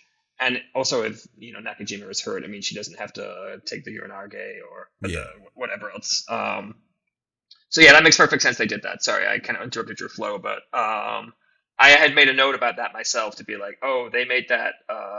And the show I was at, the place, like people went wild for that move as well. Like it, because I mean, it's a great looking move. The Oh low yeah, drop kick it's in the like one of ropes. her signatures for sure. Yes. Yeah, it's easy to have a good time at those shows, even though there's some question marks about the point of it, and they're not. It's not high end wrestling, but it was a lot. I mean, it's a lot easier for me. I drove 25 minutes to that show and parked. You took Mm-hmm. a long weekend vacation, but I mean, going to London's Yeah. always nice, so it's not the end of the world. I guess the one thing about my show that I forgot to mention was that up in the VIP balcony seating that was kind of directly above where I was stood, it was noticeable that Nick Khan, who's I don't know what his title is, but he's one of Oh. the big wigs at WWE, Mm-hmm. was there because I was kind of looking around because I was taking in the venue. It was a really beautiful room. I was kind of looking around the various areas, Mm-hmm. and I was like, "Wait, that guy looks familiar." And then the guy that I was hanging out with, I was like, "Is that Nick Khan?" And we were like, "Yeah, that's Nick Khan." And then by the end of this match, the Sareee Maya Yukihi match, which I think was the second match on the card at the show I went to, he was gone. So I guess somebody invited him, and he was Okay. polite enough to show up, but not polite enough to stick around for the whole show. And then I Nice. think the day after, people were like, "Oh, I guess she's going back to WWE because he was there," which of course was nothing. He's just a big shot that you invite, right? It's one of those things. If you're inviting entertainment industry people, of course you're inviting him. Yeah. Yeah, Uh, the Sareee match was the clear highlight of that show, which is unfortunate that it was on second. There was mm. the rest of the show was not great. The main event was probably the next best thing. That was Nakajima against Yu. Mm-hmm. And then they set up the match with her and Sareee that you saw, I think, afterwards in the post match, from what I remember.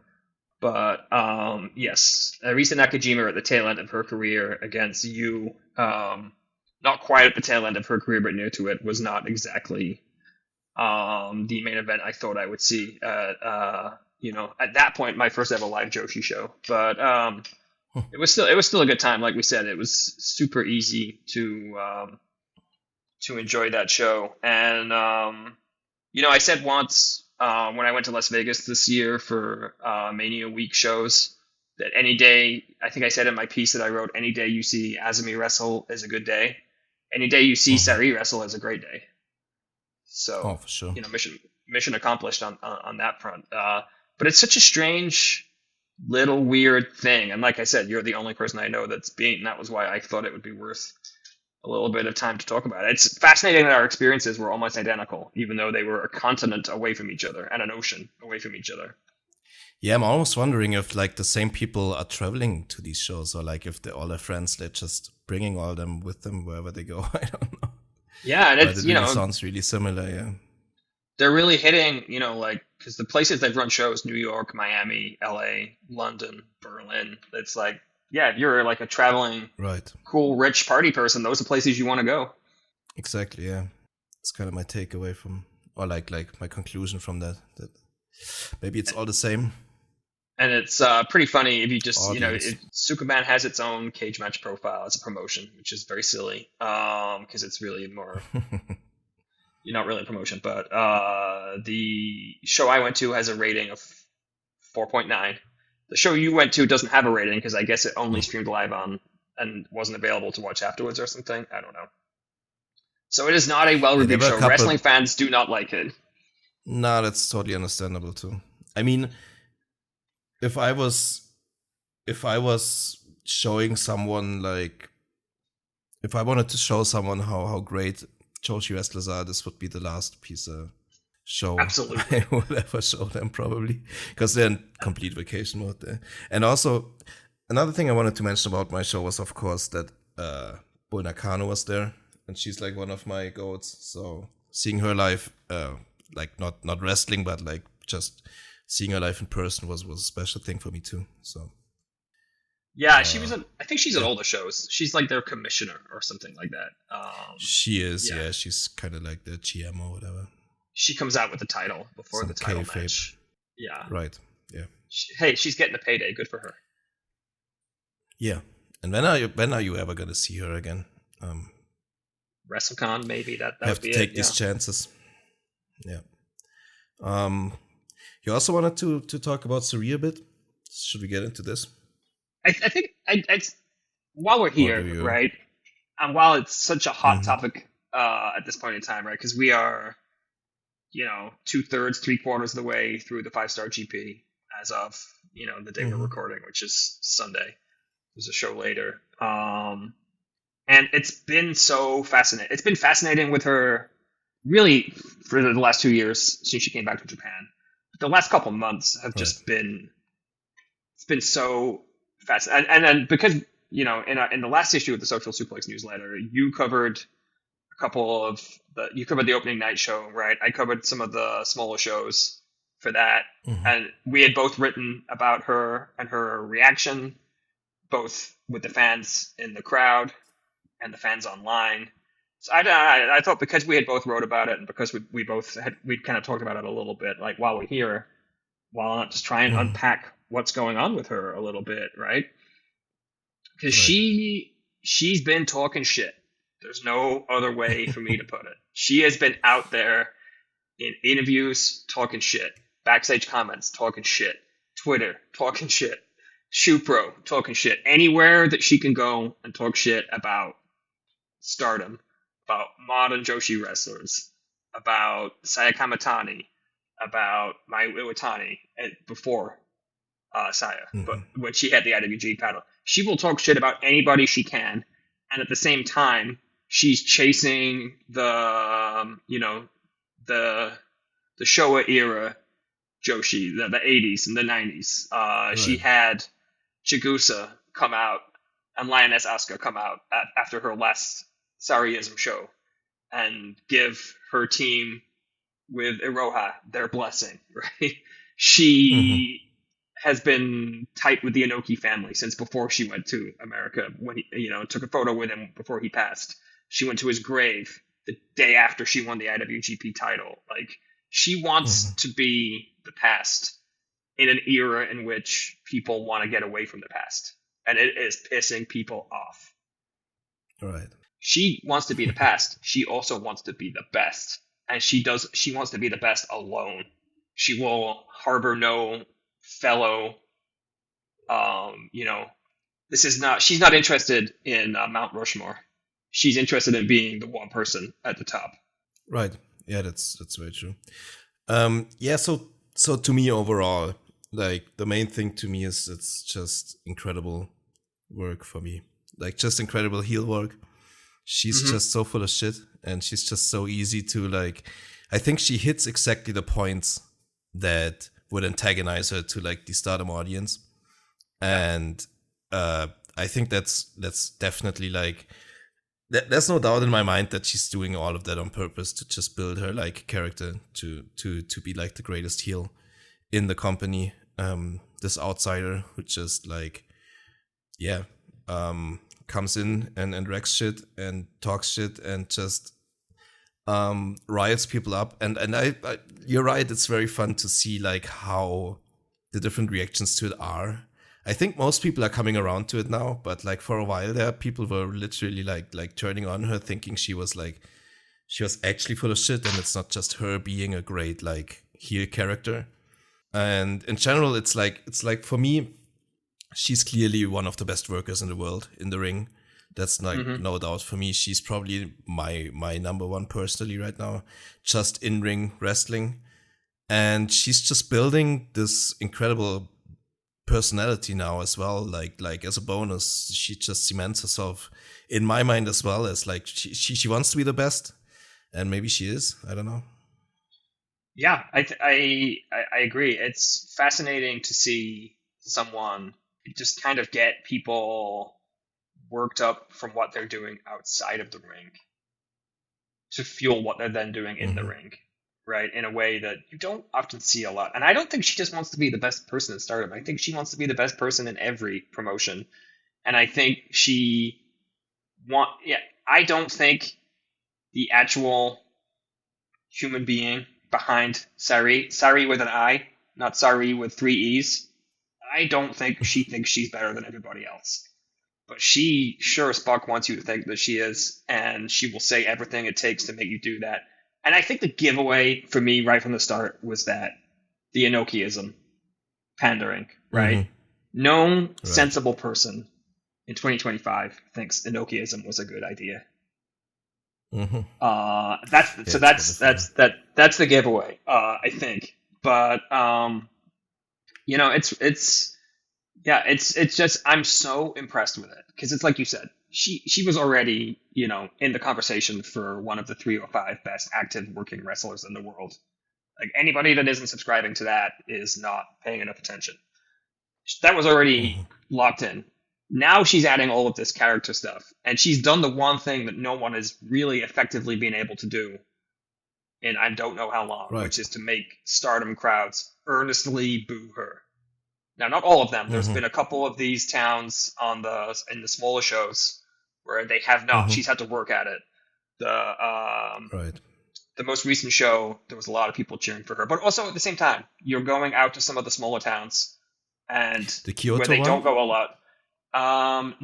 Maybe the one before that. Okay. Because let's not forget, she is the Tokyo Sports Women's MVP of 2024. And she was the first person to win it that wasn't part of Stardom in a long time. She may only go to these towns once or twice a year. So they want to come and see her wrestle and see her be great. She really has to work in some of those towns. It's easier for her in Tokyo, or like the opening night reception was incredible. She's had to work at it in some other places by playing up to it more. But it is just so I'm just so impressed with it. And then to see how people react to it has just been fascinating, because it's just kind of been all over the place. And I genuinely have no idea where they're going with it. There's so many directions they can go with it, and I don't know which one they're going to do, or if they will do any of them. So it's, totally, Do you have a firm grasp on where you think it's going? It's really hard to tell. I think the long plan of hers at least is to work a Saya Kamitani match at some point. I think it's no accident that she invited her to the last Sareeism and she's going Mm-hmm. specifically for like Oedo hate Yeah. members, and that hate members are like her main opponents in her group, I'd say. I don't know how or when it's gonna happen. I think like if I had to guess, it's probably gonna be around like All-Star Grand Kingdom next year, maybe.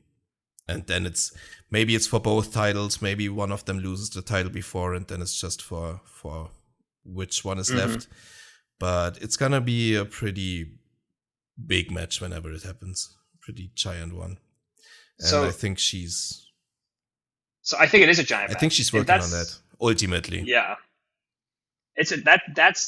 that might be one of the bigger matches that Stardom could book right now. Is the two of them, right?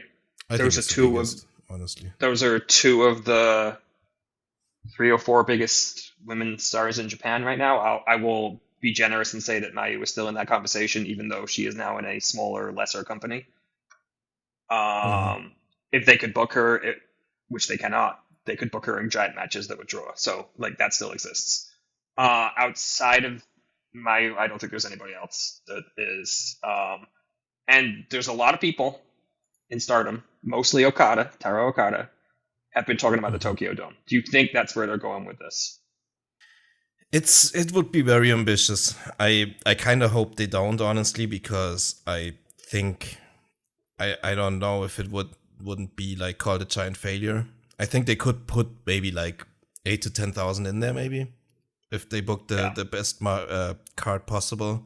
But in many eyes, 8 to 10K in the Tokyo Dome would be a failure. So I don't know yeah, if it's the best idea. I also think they had to do it while Tom was still there, maybe. So, yeah. because they lost a lot of popular people lately. I don't know if it's a great plan to have for them, honestly. I would agree with what you said. I think, yeah, he said it was a 5-year plan a year and a half ago, so he's got Mm-hmm. time if that's really his Okay. goal. Um, you know, Natsupoi Sayano talked about it in the build up to their show that they did as well. So it's a thing that is clearly on the radar over there. Right now, I don't think they have a bigger match than this, but I agree. I don't find an arena you can put 15,000, 12, 10, 15,000 people in first before you decide to do that, right? I mean, that is they did Yokohama Arena this year. They you Mm-hmm. can get 15, 16,000 in there if you Yeah, like fully sell it out. So that's kind of like the measurement. I think announcing like Tokyo Dome is another level, maybe compared to like saying you're doing Yokohama Arena or something. Maybe that's gonna sell more tickets in itself, just like the name Tokyo Dome, but yeah, but it's also not a free not pass much because it more. didn't work. It didn't work for Wrestle Dynasty. If everyone's being honest with themselves. Yeah. So yeah, I hope that's not where they're going, but it is something that I thought about. But yeah, I'm fascinated to see where it's going. And between the pair of them, Hmm. they will get into all of the media places and do all the shit talking they need to do. And I hope they never stop. Oh, for sure. Yeah. Um, Yeah. because And it's it's true. yeah, Tom and talked about the dome until the end too. yeah, and I So get it. Like you need a, I mean you need a goal to work towards. Like I get it. I just think that one might be, it's extremely ambitious. That would be the positive way of looking at it. It's extremely ambitious. hmm It's extremely yeah. risky would be the negative way of looking at it, I suppose. Yeah, I wouldn't like to see them fail. I'm like really happy with the promotion right now. I think in many ways this could be a setback if they really go through with that. But who knows how it looks like in 5 years. If it's a 5-year plan, maybe they're ultra hot by then. You never Yeah, know. They're on a good way yeah. to it. If they keep on keeping on, just stay the course. Don't try and do anything too crazy. Yeah. But yeah, I Right. think if they can keep Sareee around, that'll be easier for them long term.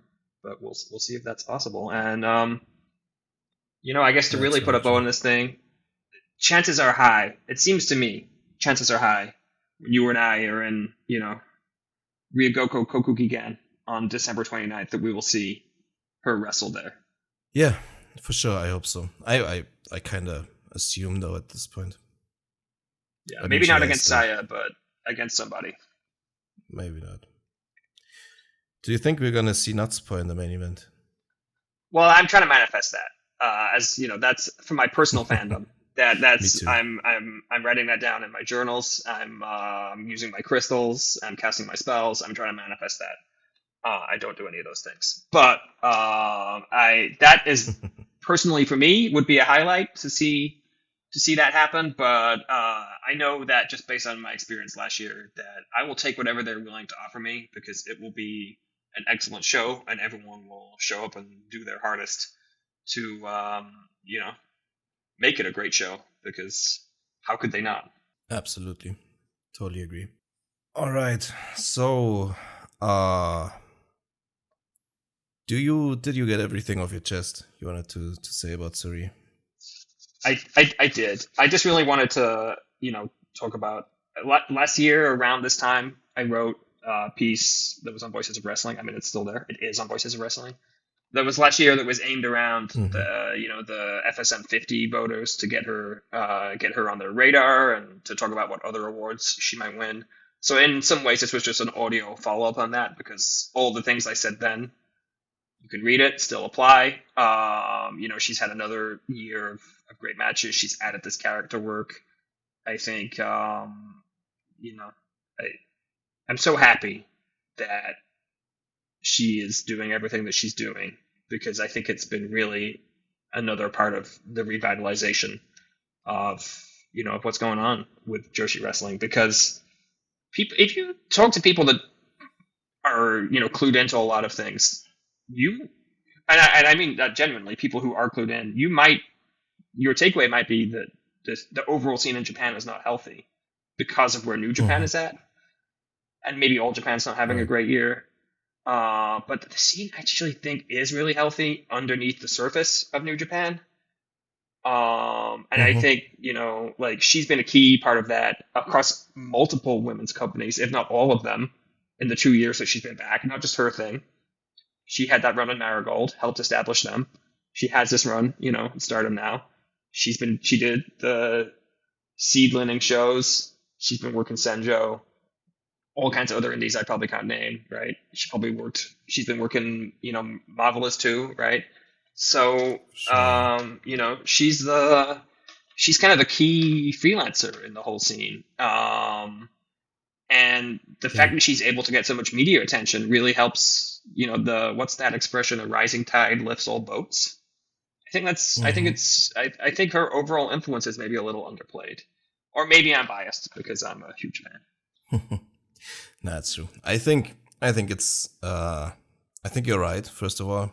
I also think you're right that people should go look for your article on Voice of Wrestling, the one about Tarokada as well. Go look for Chris Whitehead or Uh, something. I don't know. I desperately need to And read update those that one. articles. Yeah, I Okay. plan to write I plan to write a rejoinder or second part, or maybe even update the first one on that because I wrote that I article in mean, January of this year about how great his run has been, and in the 7 months yeah, since, his run has gotten even better. So I should that's talk to very Rich true. about writing a follow up for that. Yeah, because that is yeah. I really try to not do this. That is one of my favorite things I've ever written. So Mm-hmm. um No, it's really good. I will put myself over on that one, I guess. No, rightfully so. And yeah, I agree. Saria's kind of like the kingpin of this whole Joshi scene right now, and it's amazing the work she's doing in and outside of I the ring. So hope the she keeps it contrast, up for many more years. and we can tie it all together. The contrast with where EO is at, because if you think about 9 years ago when EO was doing that stuff in Lucha Underground, we talked Mm-hmm. about at the start of the show where she is now, and she's I think saying she's a meme wrestler is too far in the wrong direction. It, you know, she's doing that weird shit with her face, right? It's kind of like a weird meme thing, and it's like, I know she's a great wrestler. I saw that match she had last year for Marigold, right? I mean, yeah. As much for all the reasons, the things about that match I think were poorly considered in terms of what Marigold needed and what Utami needed and all the rest of it. She proved she's still an elite wrestler who just has a hobby in America that isn't really wrestling, that she gets paid a lot of money for. And like I said, I'm pro labor, good for her. Yeah. But it's such a shame that you know, like what Sareee is doing, having been there, it not working out or not liking it or whatever the things were, to come back and do all the things she's doing now.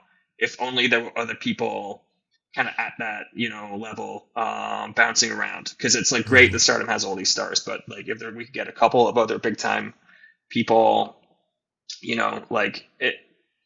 I am biased because I am a fuck Rossi guy. If Mayu had freelanced, the scene would be very interesting right now. Yeah, true. Also, I think a lot of people will probably like push back on the EO stuff because they will say that she won the title she won the match at WrestleMania, she was the champion and stuff. But then you look it up and she didn't have a single match in like 3 months after WrestleMania. It was fucking incredibly sad what's going on over there with it. That's kind of weird, everything. It's not a logical wrestling company. It's barely a wrestling company. Like, people get mad at me when I say that. I don't consider it a wrestling company. I don't think other people should. It's its own unique thing. They want you to think that too. That's fine.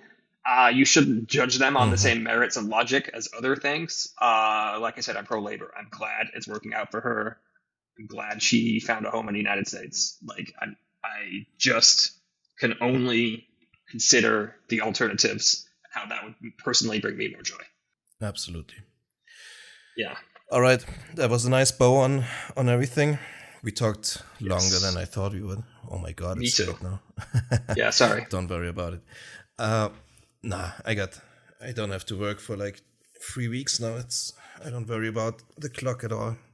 You son of a bitch. Thank you so much. Yeah. Right. So thank you very much for jumping in relatively on short notice too. Was a pleasure to have you on. It was a really nice conversation for the last 2 hours. And hope you had a good time. I did. It was my pleasure to be here. Thank you for accepting my weird pitch and inviting myself on. And I really enjoyed this. These are two topics I've not had a ton of chance to talk about that I really kind of found the perfect forum for. So thank you. No problem. Was happy to do this. And yeah, this was Chris. This is me, and bye, I guess. And everyone should read the Social Suplex newsletter. Oh yeah, absolutely. All right. Have a good night, Chris. And